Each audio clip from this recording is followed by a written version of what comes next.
Bonjour tout le monde, bienvenue à la Société des Jeux. Aujourd'hui, je vous propose de découvrir mon actualité ludique, mais surtout mes expériences ludiques, puisque oui, je suis au chalet et j'ai pas reçu de nouveautés cette semaine. Je suis en vacances, mais ça ne m'empêche pas d'essayer des jeux et de vous les partager. Alors sans plus tarder, mon actualité ludique, c'est parti.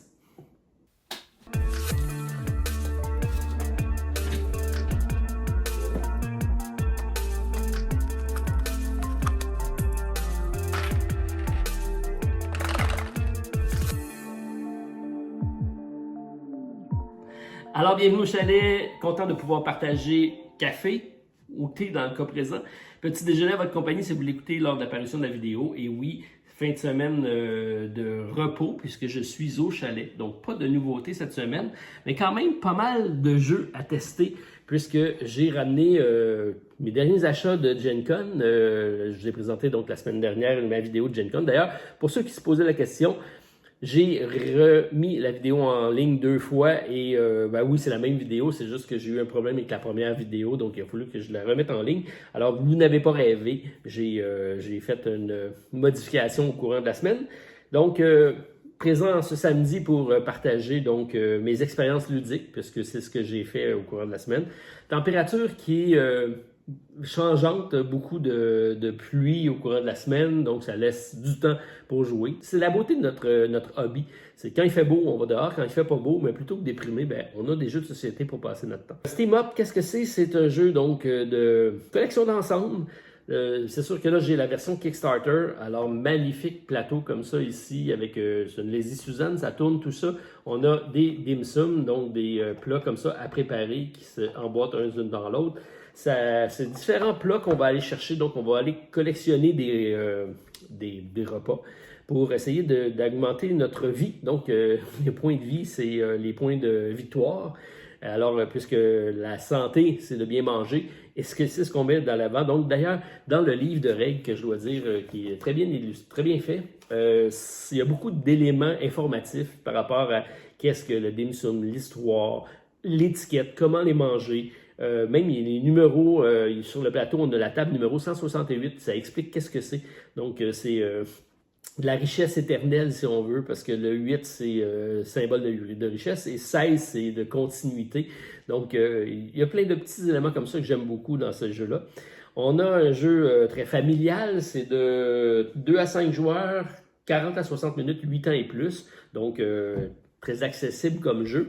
Et c'est un jeu dans lequel on va aller prendre des personnages. Donc, on a des pouvoirs de personnages qui sont, ma foi, en quantité importante et qui vont nous donner un système de pointage différent d'une fois à l'autre. Il y a des pouvoirs associés à notre personnage également.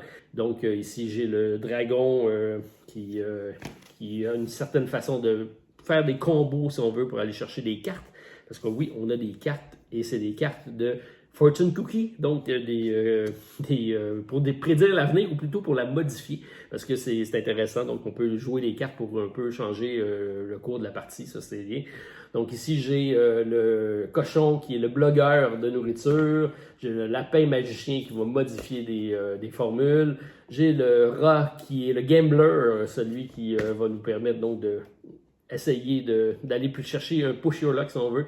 J'ai le client qui est toujours loyal envers nous. Bref, il y a énormément d'animaux. Vous voyez, c'est magnifiquement illustré, c'est très accessible, c'est très grand public. Et ça, ben, j'aime ça beaucoup. Un peu d'hasard avec un dé. Bref, c'est un jeu qui est très grand public, comme je l'ai dit. C'est disponible seulement en anglais présentement. Reste à voir si ça pourrait être quelque chose d'intéressant pour l'amener en français. Alors, c'est pour ça que je suis en discussion avec eux. C'est à suivre. Donc, si vous avez la chance de l'essayer, allez-y, testez-le. C'est très, très bien comme gameplay. C'est rapide. En dans une heure, c'est fait. La version Kickstarter est magnifique, c'est sûr. La version de Retail est très bien quand même. C'est avec des jetons qui reprend un peu les mêmes composantes, mais ça fait quelque chose au niveau gameplay qui fonctionne très très bien parce qu'on a à piocher dans un sac comme ça pour aller récupérer des jetons plutôt que des petites gommettes qui représentent des repas, mais qui sont quand même magnifiques. Alors, c'est première expérience de jeu, j'ai joué seulement une partie. Je me propose de l'amener au bureau puis de le faire tester peut-être à l'équipe pour voir si c'est quoi qui serait intéressant. Vous me direz si c'est quelque chose qui vous intéresse.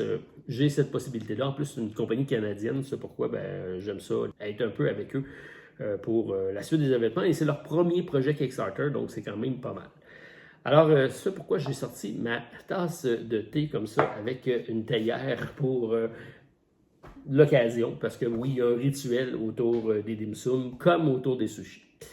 Alors, je vais me déplacer avec ma tasse de thé pour faire visiter un petit peu le chalet, mais également pour me diriger vers mes autres jeux, parce que oui, j'ai plusieurs expériences ludiques au courant de la semaine. Donc, en arrière de moi, vous allez voir, je suis à contre-jour, ça ne sera peut-être pas toujours très clair, mais on va essayer de faire de quoi qui va quand même être visible et compréhensible pour la vidéo. Donc, ça a l'air pas si mal. Alors, oui, la fameuse boîte de Cloudspire, c'était un défi que Martin Lafrenière m'avait lancé, de sortir Cloudspire et d'y jouer.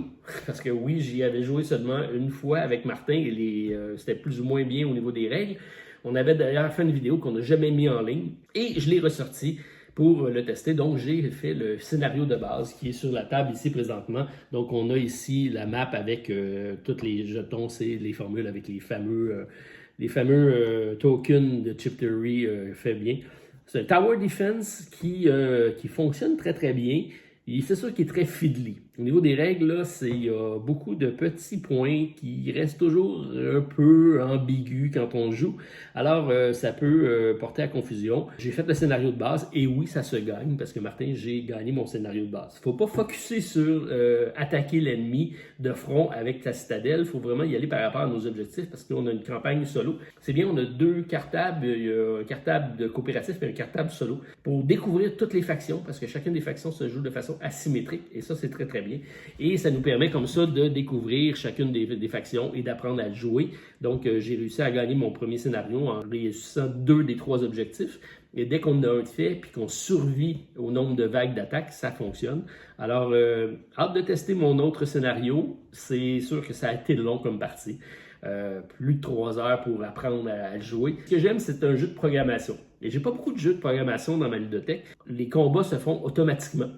On avance, on n'a pas le choix d'avancer, on enlève des cubes, il n'y a pas trop de hasard.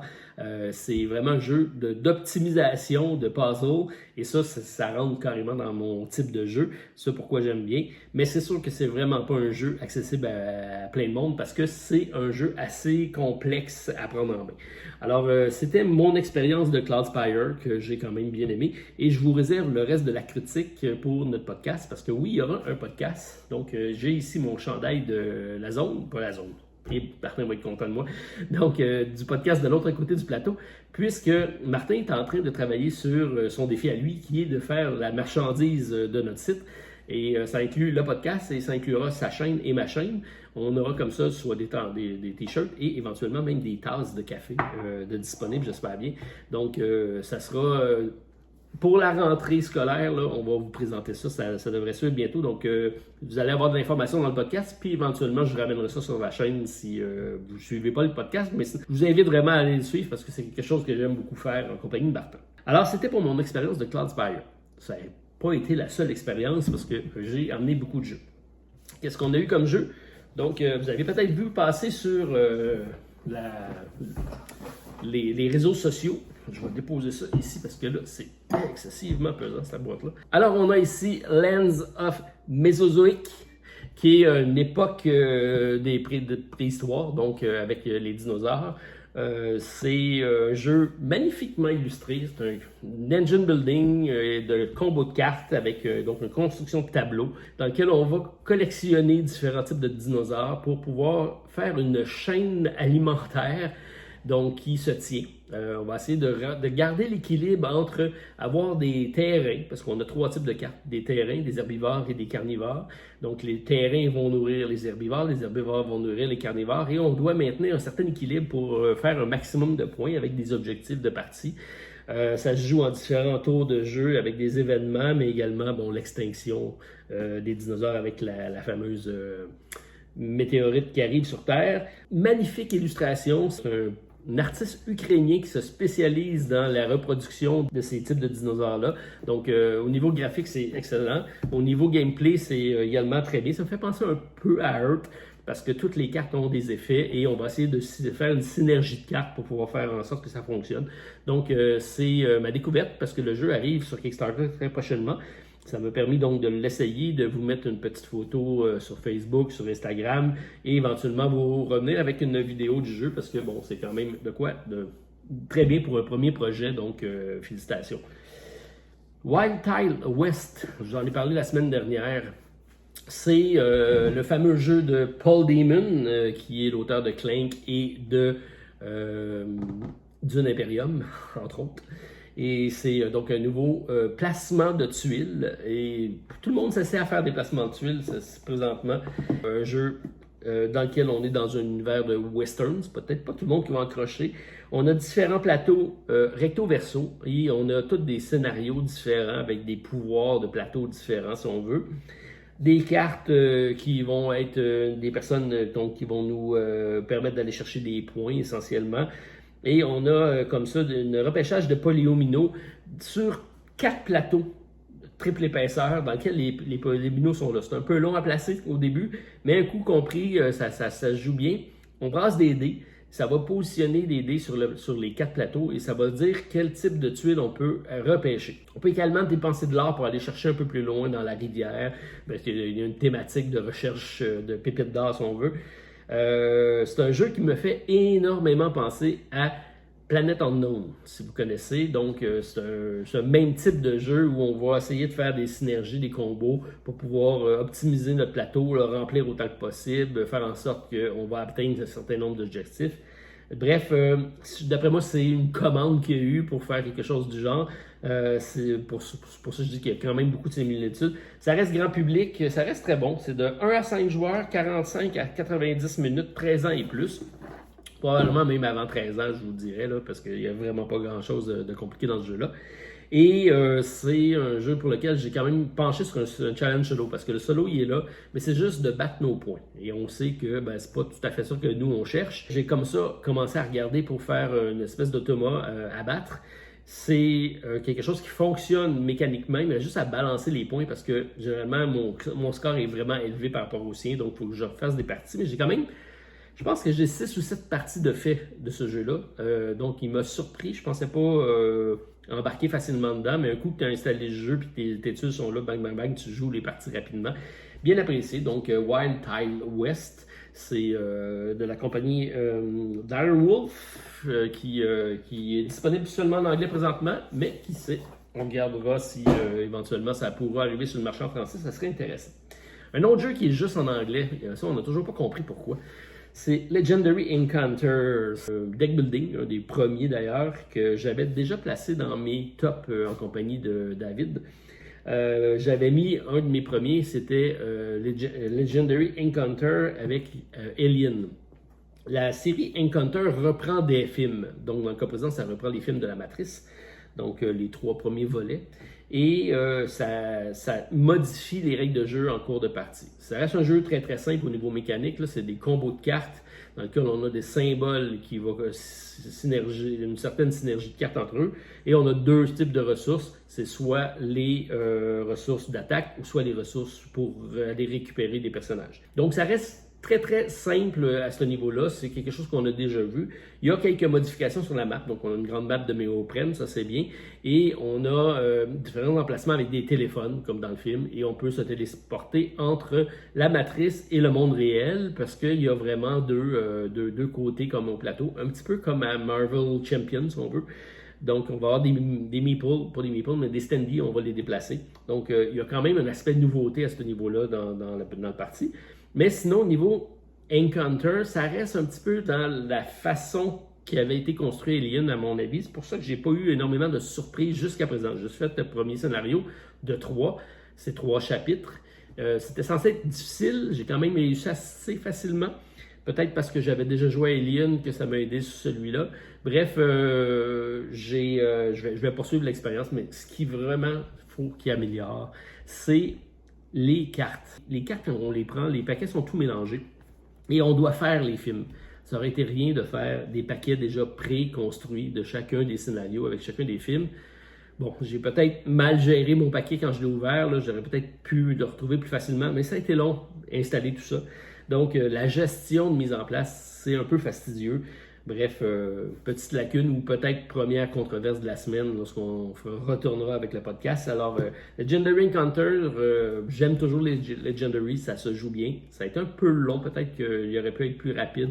Mais comme c'est juste 3 films, j'imagine aussi qu'ils veulent qu'on aille pour un petit peu pour notre argent, parce que c'est pas un jeu qui était très abordable quand même. Au Gen Con, j'ai payé en dollars américains et ça a coûté quand même assez cher. Et ils viennent d'arriver, je pense qu'il est moins cher en français, pas en français, mais en sol canadien présentement que de l'avoir acheté aux États-Unis. Bref. Alors, c'était pour Legendary Encounter Matrix. Donc, c'est une thématique de jeu que j'attendais qui arrive et c'est arrivé. Donc, très content de voir ça arriver. Je me suis acheté un jeu. Pas habitué d'acheter ça. Alors, c'est un jeu des gratteux, des loteries à gratter.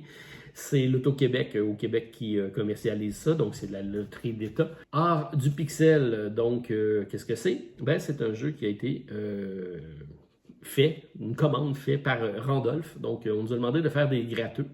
Et c'est ce qu'on a fait, donc des gratteux comme ça ici, avec différentes formes. Donc, ici, j'ai un melon d'eau, j'ai un cœur, et même un popsicle.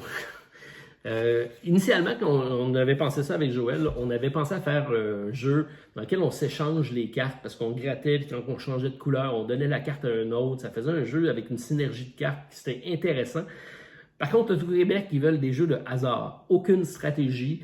Ils veulent que ça soit du hasard pur. Alors, on a été obligé de simplifier ça. Alors, c'est devenu un jeu d'exploration avec des flèches pour se rendre en haut avec des lots à gagner. Bref, mon premier gratteux, je l'ai gratté et j'ai gagné 6$. C'est quand même pas mal. Le billet coûte 3$, donc 100% de gain sur mon jeu. J'en ai acheté une série d'autres que je vous propose de gratter éventuellement sur la chaîne. Donc, je ferai une vidéo « Je gratte, vous gagnez ». Et ça me permettra comme ça de vous montrer le principe du jeu et de partager des prix avec vous. Espérant que ça ne sera pas 15 000 $. Bon, ça serait le fun pour vous, mais j'aimerais ça aussi le gagner. Mais, donc, c'est juste à 15 000 $. Alors, restez à l'affût de la chaîne. Je vous ferai une petite vidéo là-dessus. Et vous aurez la chance de gagner ce que les gratteux me donneront comme prix. On part déjà avec 6 $. C'est quand même pas si pire. Dans les nouvelles, on a également le Delirium qui s'en vient prochainement. Donc, j'étais censé être présent. C'est sur 2 semaines, j'étais dans la première semaine. Par contre, j'ai dû laisser ma place et vous ne serez pas en reste parce que j'ai envoyé la délégation de la chaîne et du podcast parce que Stéphane Bastien sera présent en compagnie de Martin Lafrenière. Donc, le tandem seront présents pour représenter le podcast et la Société des Jeux. Et vous pouvez très bien écrire et planifier des rencontres avec eux pour y jouer parce que dans mon cas, moi, je vais prendre une direction de Vichy. Alors, je me propose d'aller à Vichy pour faire le salon pro et public. Et entre les deux, je vais avoir peut-être un 7-8 jours de congé. Je vais rester en Europe pour après ça descendre à Essen et aller faire le gros show à Essen. Donc, si vous êtes présent soit à Vichy, soit à Essen, ben, ça sera une possibilité de vous rencontrer pour les amis européens parce que oui, je serai dans ces 2 salons-ci. Pendant que mes amis Stéphane et Martin représenteront ici au Québec, à Québec justement, pour le Delirium ludique. Donc, une invitation à tous ceux qui ont la chance de se pointer. On est commanditaire officiel, alors il y aura des prix de présence qu'on en amènera. Qui sait, on fera peut-être de l'animation quelconque. Donc, n'hésitez pas à écrire si vous voulez prendre rendez-vous avec eux. Ils seront présents. Alors, c'est mon petit planning de la semaine. Donc, j'ai essayé des gros jeux. Il y a des critiques qui vont suivre éventuellement sur le podcast parce que ça recommence dès le début septembre. Donc, restez à l'affût. Si vous n'avez pas déjà suivi les podcasts, allez en écouter. Ça vaut vraiment la peine. Moi, j'aime beaucoup ce médium-là, la façon de pouvoir partager avec vous. Et moi, ça m'a permis de vous présenter le chalet ici en arrière. C'est un peu nuageux de ce temps-ci, un peu de pluie. Donc, ça fait en sorte que on peut quand même vaquer à nos occupations et jouer à des jeux de société. C'est quand même pas mal. Et j'essaye en même temps un petit niveau bidule que j'ai acheté pour Gen Con, qui est une caméra comme ça qui me permet de suivre mes mouvements. Donc, vous avez quand même... ça m'évite d'avoir un photographe ou un vidéographe qui... vidéographe, ça se dit pas. Donc, quelqu'un qui suit durant ma présentation pour filmer. J'ai quand même eu la chance d'essayer plusieurs gros jeux. Laissez-moi savoir lesquels vous intéressent dans ce que j'ai présenté, parce qu'éventuellement, suivra des vidéos de ces jeux-ci, si c'est quoi qui vous intéresse. Laissez-moi savoir également à quoi vous avez joué au courant du week-end. Puis, nous, on se revoit très prochainement pour une autre vidéo à la Société des Jeux. Alors, on se dit bon week-end à tous. Bonne fin de vacances. Dans mon cas, en tout cas. Bye tout le monde. À la prochaine.